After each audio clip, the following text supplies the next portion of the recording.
Assalamualaikum warahmatullahi taala wabarakatuh. Saya sekarang berada di Tasik, Seksyen 7 Shah Alam. Seperti biasa, melakukan amalan beriadah. Oleh kerana kita berada dalam bulan puasa, saya mengambil kesempatan berehat sekejap untuk bersiaran dalam Facebook ini. Hari ini adalah hari yang ke-11 kita berpuasa. Semoga 10 hari yang lepas kita telah mendapat kerahmatan dari Allah Ta'ala, dan mudah-mudahan 10 hari yang akan mendatang ini kita akan mendapat ampunannya, insyaAllah. Tuan-tuan dan puan sekalian, pagi ini saya ingin berkongsi pasal salah satu mantra ataupun metafor ataupun andaian yang biasa dalam NLP, iaitu there's no failure, only feedback. Andaian ini membantu pengamal NLP bagaimana berfikir dan bertindak. Ia bukan suatu hukuman salah atau betul, tapi memadai bagaimana memandu pengamalnya sewajarnya. Jadi, apakah makna kegagalan itu? Kegagalan tidak seharusnya bermaksud berakhirnya usaha atau keadaan yang mencatatkan rasa malu dan sedih kita sebab gagal mencapai apa yang kita mahukan. Kegagalan sebenarnya hanyalah tanda aras ataupun grade yang mampu kita capai, ataupun hasil kerja yang tidak memenuhi piawaian yang telah ditetapkan oleh kita sendiri ataupun mungkin orang lain seperti bos kita lah. Jadi oleh kerana kegagalan itu hanyalah tanda aras dan grade yang gagal yang tidak dapat kita capai, maka dia tidak ada kena-mengena dengan diri kita. Dia hanyalah cara berfikir dan sikap kita. Maka kita sepatutnya berfikir cara lain, seterusnya bertindak cara lain, sebab ia hanyalah sebagai cause and effect. Kalau kita nak kesan yang berbeza, kita kena ubahlah cara berfikir dan bertindak.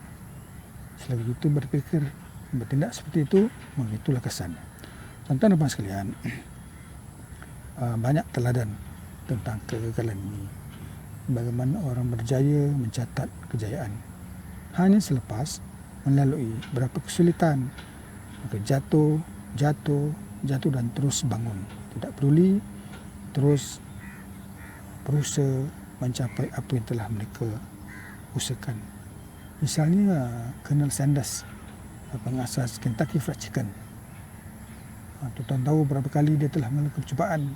Sebelum tu telah melalui pelbagai pengalaman hidup untuk dia memastikan ataupun menjayakan mencari rakan kongsi untuk resepi ayam goreng.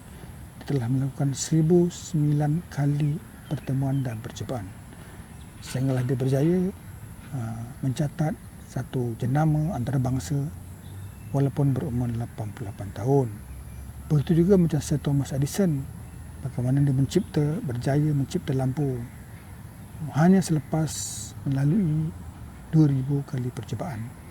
Dan setiap kali percubaan yang tidak berjaya menjadikan lampu ciptaannya, dia terus berbangga dan menyatakan berjaya mencipta bagaimana tidak boleh mencipta lampu. Maka tuan-tuan puan sekalian, kita pun lihatlah diri kita sendiri. Kita pun tidak kita syarat dengan kegagalan, tapi kita tak pernah berputus asa dan kita terus berusaha sehingga kini insya-Allah kita ada kejayaan telah kita capai.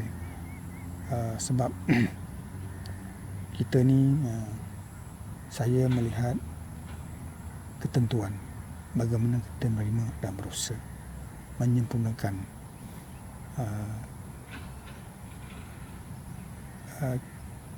apa juga yang berlaku atas diri kita, senang dan susah, tetap darinya. Teman-teman sekalian, cara manusia berfikir atau sistem neuron kita adalah kita, otak kita suka kepada benda-benda yang menyeronokkan, menggembirakan. Our brain is moving toward pleasure. Otak kita sentiasa mengelakkan rasa kesakitan, rasa malu, rasa kecewa.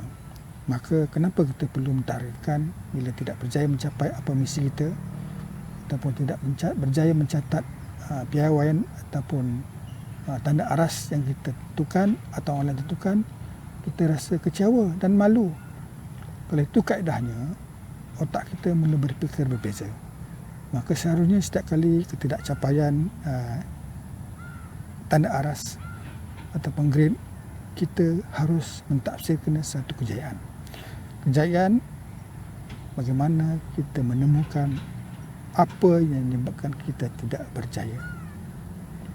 Apa yang menyebabkan kita terhalang mencapai impian kita. Jadi kita selalulah mentafsirkan suatu kejayaan. Kalau gagal, kita tahu kenapa dia gagal. Maka kita lebih berhati-hati. Tuan-tuan sekalian, akhirnya saya ingin menasihatkan diri saya sendiri dan tuan-tuan. Jangan sekali-kali kita menyatakan diri kita gagal. Apatah lagi orang lain maupun anak kita. Kita sentiasa meraihkan apa juga yang kita capai.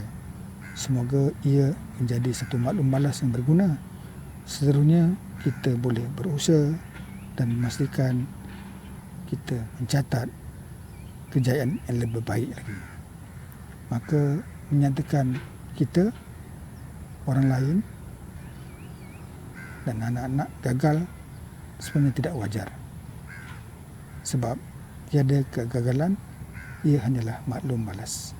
Sekian, terima kasih. Assalamualaikum.